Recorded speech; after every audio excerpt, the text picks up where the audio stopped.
How can I get my kids to you fill in the blank? Listen, follow directions, care about their grades, pick up their room, whatever it is. It's a question I get asked a lot. And before you think, I don't have kids or my kids are grown, this episode isn't for me. I want to tell you there's a lot here for you too, because this is actually information that you can apply to anyone that you are in a relationship with.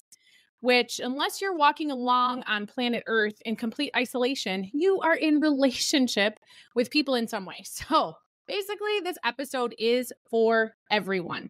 But specifically, if you struggle with getting your kids to do whatever it is you're struggling with, this is going to change life for you. So let's jump into this episode of the Intentional Mom Podcast.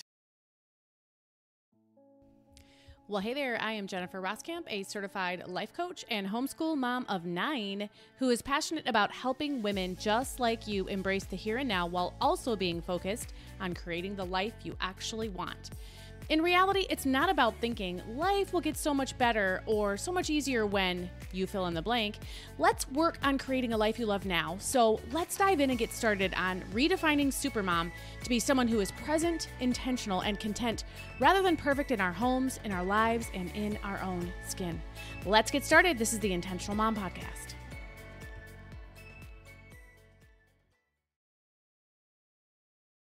Okay, this is an Ask a Life Coach episode. We do these every Friday. And by the way, if you have a question for a life coach, feel free to leave a comment anywhere where you're listening to this. Just leave your question as a comment and you could have your question featured on an episode just like this one, again, that we do every Friday. You can also shoot me an email, jenniferroskamp@theintentionalmom.com, because hey, that's me.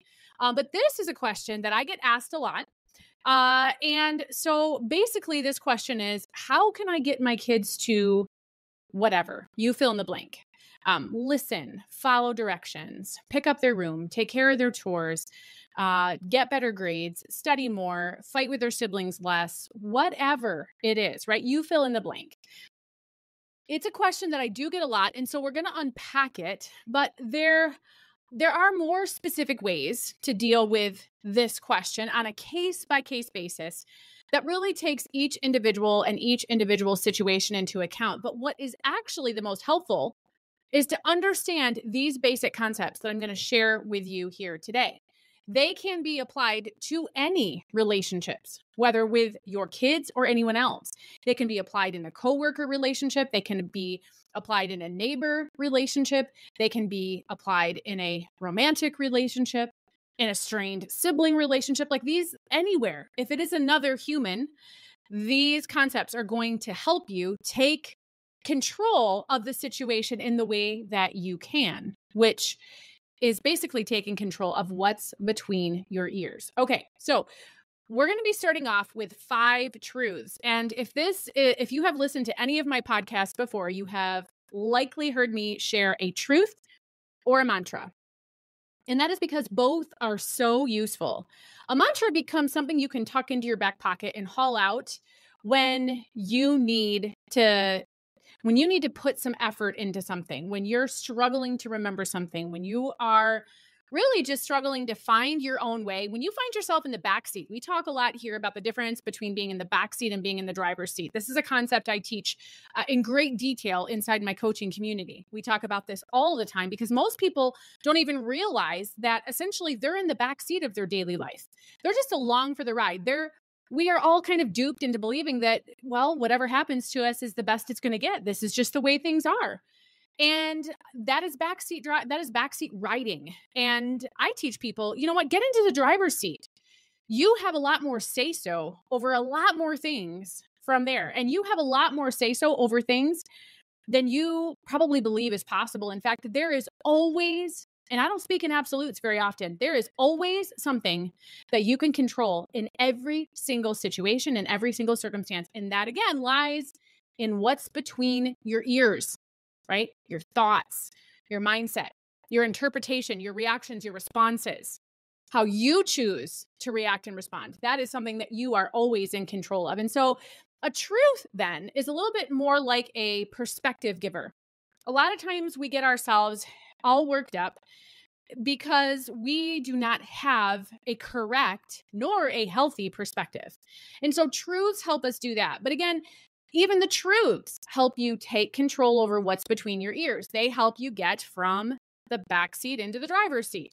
So I have 5 truths for you, and then we're going to take things from there. But these are so powerful for you to understand, and I've got 5 of them. So truth number 1 is you can't control another person. You can't control another person, even your youngest kid.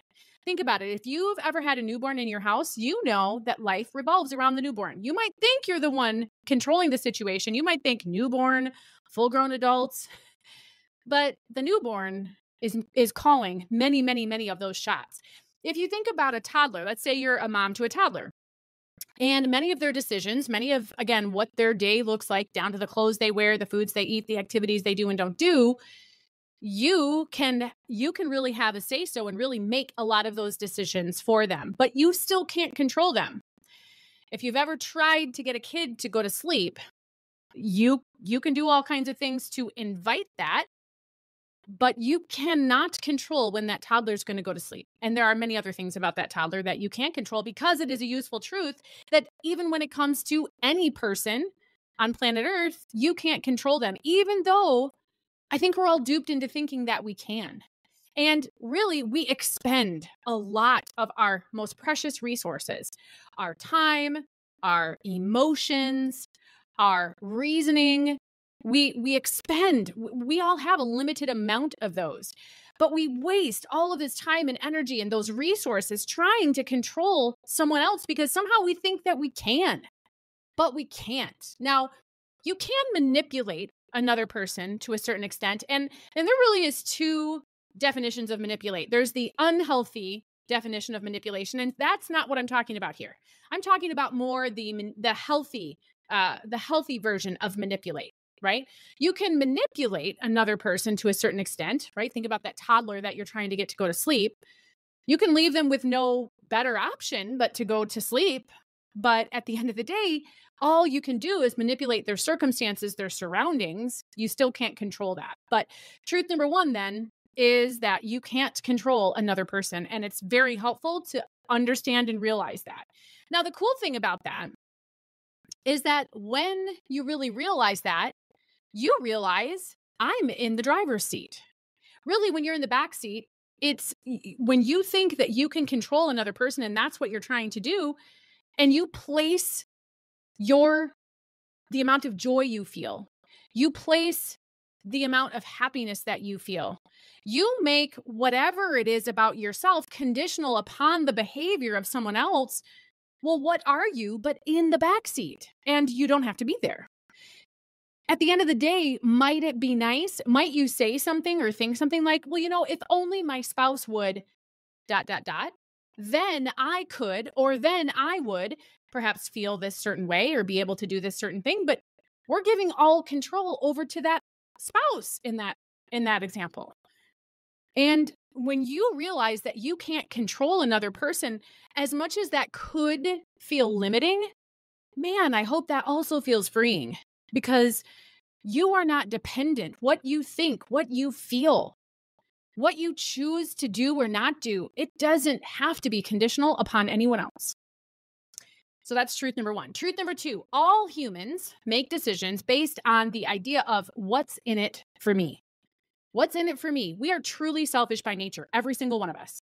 And so whether or not that's being intentionally done, it's always being done. We're always sizing up the situation. Whenever you're thinking about doing something or you're thinking about not doing something, you're asking yourself, what's in it for me? How worth it is it going to be for me to do this? When you ask someone else for something, to ask someone else for a favor, to ask someone else just to help you out with something, they're calculating what's in it for me. Just like when someone asks you to do them a favor or to do something for them, you're also calculating. It's just the way that we are as humans. Now, that's not to say that your decision, your final decision or the final conclusion is determined based on what's in it for you. We can override that. We can make sure that we consider other things much more heavily than we do the whole what's in it for me idea. But at the end of the day, at its most bare bones truth, all humans make decisions based on what's in it for me. And it's powerful to understand that. Truth number 3, you get to choose how the words and actions or inactions of someone else affects you. Ooh. I hope that you just feel like you were given like the keys to the kingdom, because you kind of just were. You get to choose how the words and actions or inactions of someone else affect you. They can't control your thoughts or emotions. You get to do that. Now, a lot of times we surrender that. And again, a lot of times we do not realize this is true, but I'm telling you it's true. You get to decide your thoughts and emotions. Ultimately, you always control a relationship this way. From my life coach words to your heart, you always, and your mind, you always control your thoughts, your feelings, your emotions, and your actions. And that's both heavy and freeing at the same time. But the truth is, you get to choose how the words and actions or inactions of someone else affects you. If it is affecting you, if it seems like someone else's actions or inactions or words are affecting you in a negative way, that's because you're choosing that. Now, it might be a likely conclusion, and it might seem that way, but that doesn't mean it has to stay there. Again, you can take control of that mind back and say, you know what? I'm not going to allow that person, their thoughts, their words, their actions to control me in that way. I'm not going to allow that, because otherwise you are deciding to allow that. Okay, it's powerful. Keys to the kingdom. Truth number 4, you don't have to wait for someone else to do something to feel better or to feel a certain way at all. You don't have to wait for someone else to do something.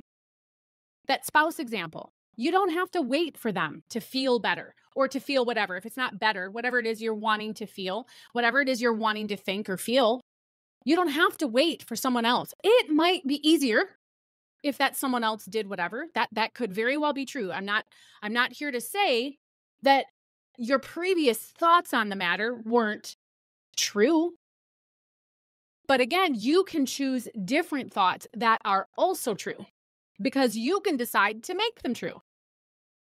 So you don't have to wait for someone else to do something to feel better or to feel a certain way. You decide to feel that by choosing the thoughts that cause that emotion or feeling. You choose what you're going to think instead. That person does not have to have that control. That's an awful lot of control to give to another person. I'm going to let you control how I think about myself. I'm going to let you control how I feel about myself. I'm going to let you control whether or not I do something.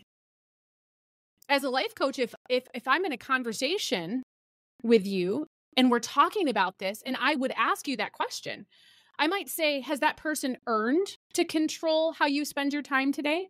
Because you're lost in all these thoughts and feeling anxiety, and it's affecting your self-talk, and it's affecting your motivation. It's affecting your energy level. Have they earned that? Do they deserve that? And usually the answer is no. And it's kind of the opposite. But you don't have to wait for anyone else. You get to decide what you're going to think and what you're going to feel. And that is hugely powerful. Truth number 5, not all relationships are ones that benefit you. And so just know that this is a truth.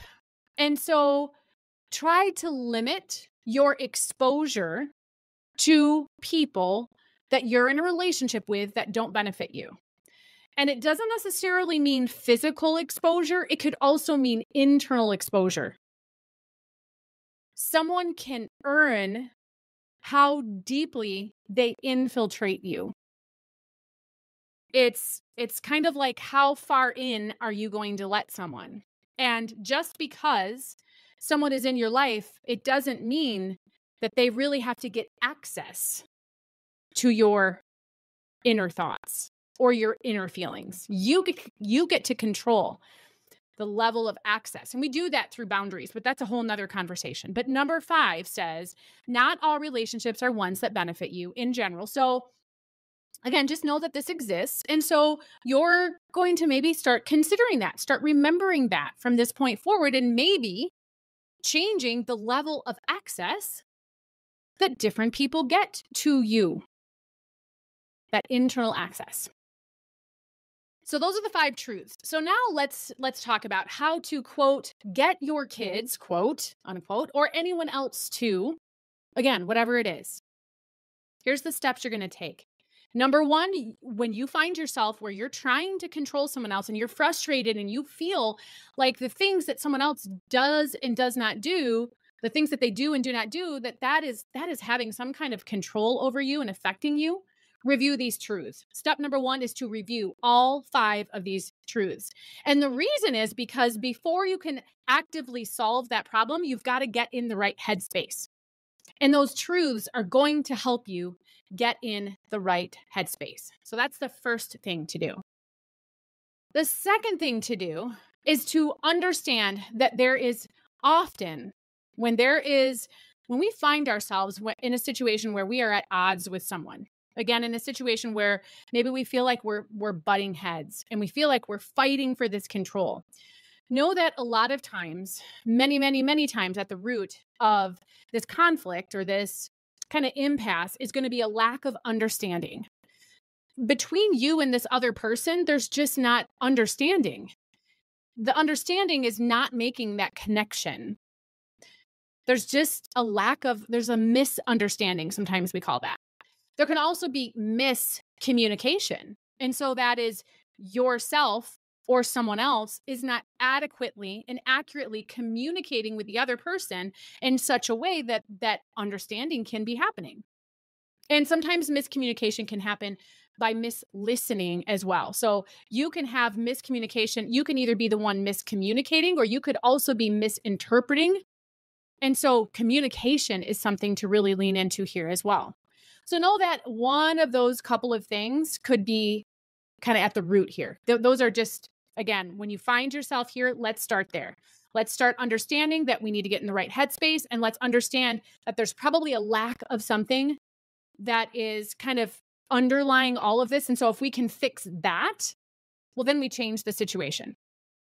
So really step 1, when you find yourself at this impasse, is to ask yourself, which one of these is it that's kind of underlying all of this? Is it a lack of understanding?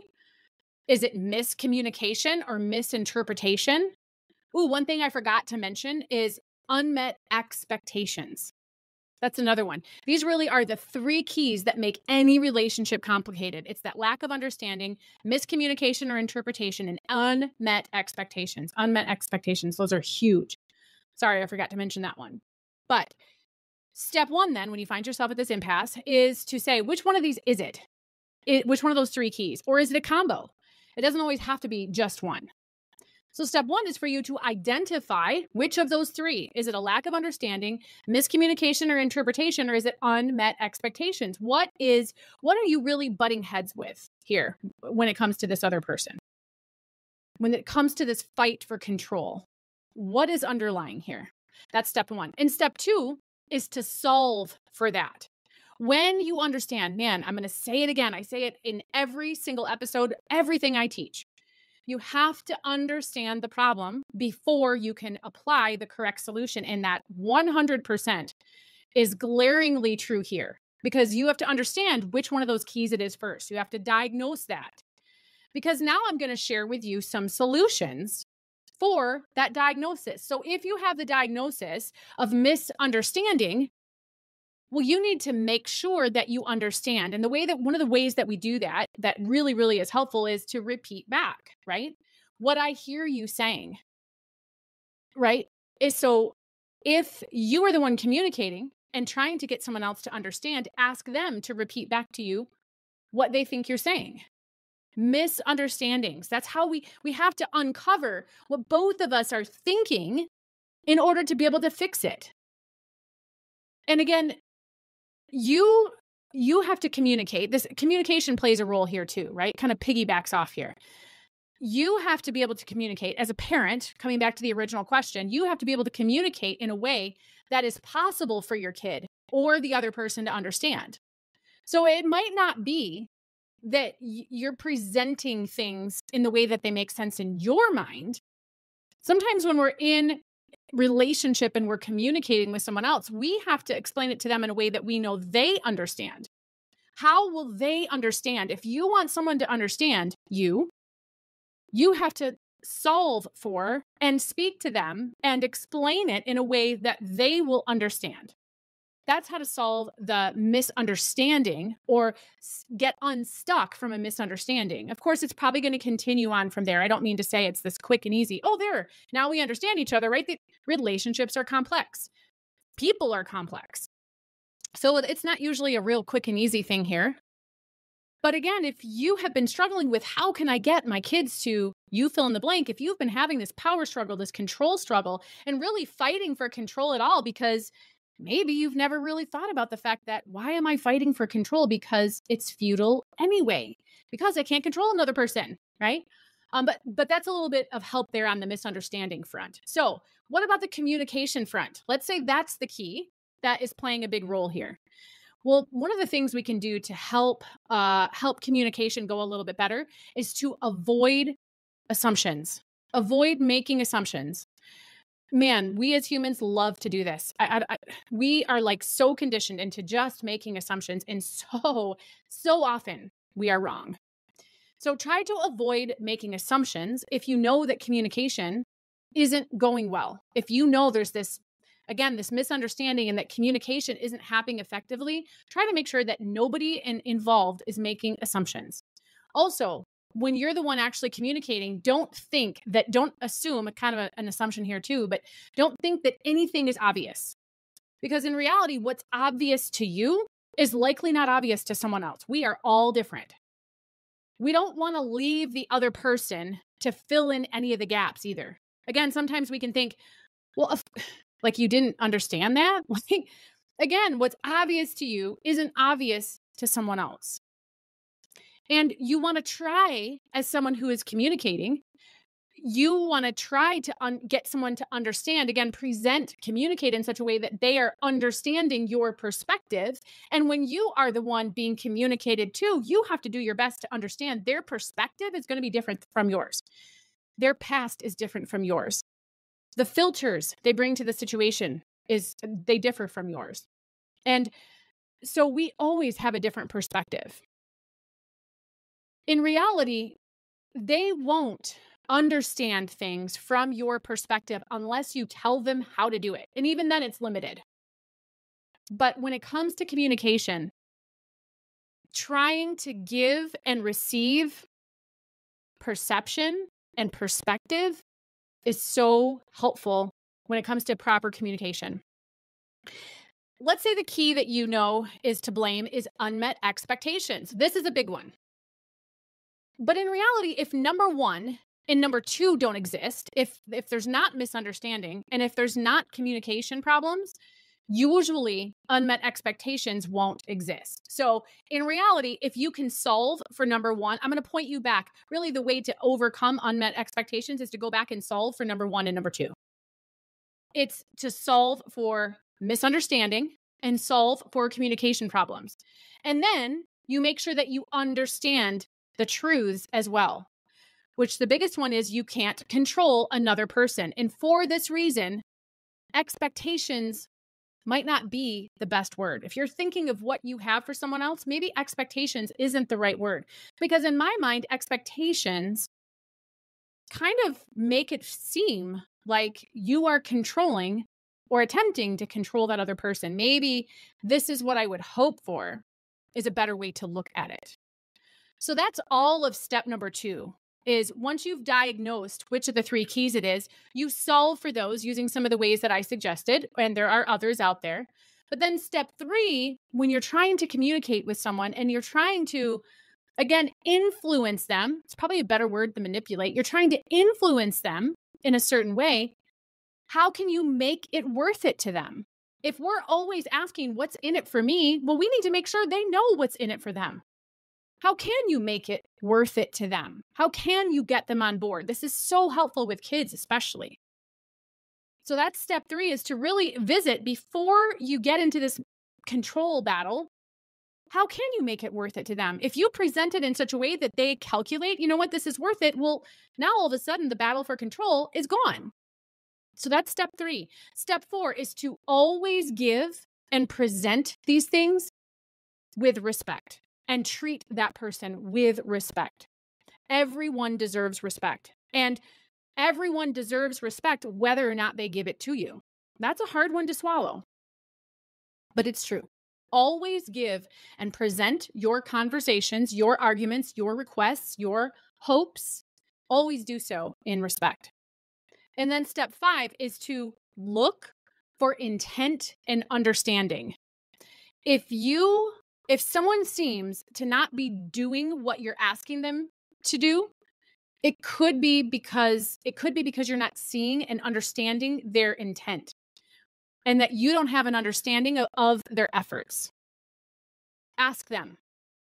Ask them what they are doing. Ask them, involve them. Again, communication. Misunderstanding is likely happening here. We want to try to solve for that. So that's step 5. So here are just some reminders, specifically when we're talking with our kids. Remember, kids don't have the understanding, and they don't have the ability to understand like you have. So they're younger, right? There's just something that comes with aging. Well, there's a lot of things that come with aging, but wisdom is one of those things. And so just remember that kids don't have the understanding capabilities that you have. Keep it age appropriate. That's reminder number 1. Reminder number 2, when you're trying to communicate with your kids and when you're trying to influence your kids or to get them to come on board, ask for their input. Anytime you could ask for their input from anyone, whether kids or otherwise, when you're making a request of someone, if you can ask for their input, it just changes the conversation. It kind of takes down one of the barriers, which is, again, questioning what's in it for me. It really kind of diminishes that. So that's reminder number 2. Reminder number 3 is to help your kids specifically develop empathy and understanding. You can do that by communicating with connection in mind. You can ask, what do you think I should do here? I'll do that sometimes, a lot of times with my kids, especially if they're in a situation where there needs to be some sort of consequence. What do you think I should do here? What would you do if you were me? Older kids especially, right? We can't, it's kind of an older kid thing. But ask them, what do you think I should do here? Even younger kids can answer, what do you think you would do if you were me? You could also ask, how would you handle this situation if you were me? Here's a good one. Even young kids can ask this one. How would you feel right now if you were me? And when you do this, it makes me think you're saying this. Is that really what you're saying? We're trying to help make these connections for our kids. They don't have the reasoning capabilities that you have. And so we're trying to teach them that. Also, just simply asking them, what are you saying here? If this isn't what you're wanting me to think, what are you really saying? Because that's kind of the logical conclusion that happens here. Again, we're giving our kids relational skills. We're giving them skills of empathy and compassion. We're giving them the idea that anytime we seek to be understood and want to be understood, we need to have a deeper conversation. And so many of our conversations are just not. So there are so many variations to this Ask a Life Coach question, but really, these truths are so powerful and they will guide you to moving forward in almost any situation you're having with your kids or anyone else. I suggest that you write them out and post them. You'll diffuse yourself and so many others in so many situations. And when our emotions aren't heightened, we don't end up saying or doing things we later regret. And that's one of those worst emotions is regret. So avoiding that is awesome. So that's what I had for you today. Whether or not you're talking about kids or anyone else, remember these truths. They are powerful. Wow, that was deep. Make sure that you've downloaded that one so that you have it when you need it. Whether you're dealing with your kids or anyone else, understanding them and yourself is always the key. So, in the next episode of the Intentional Mom podcast, we'll be having this episode where I spill the beans on how we manage socks for 22 feet in our family. This may seem small, but the aggravation that socks can cause seems to be universally felt. The struggle is real. So, you'll learn how we minimize the struggle in the next episode. I'll see you then.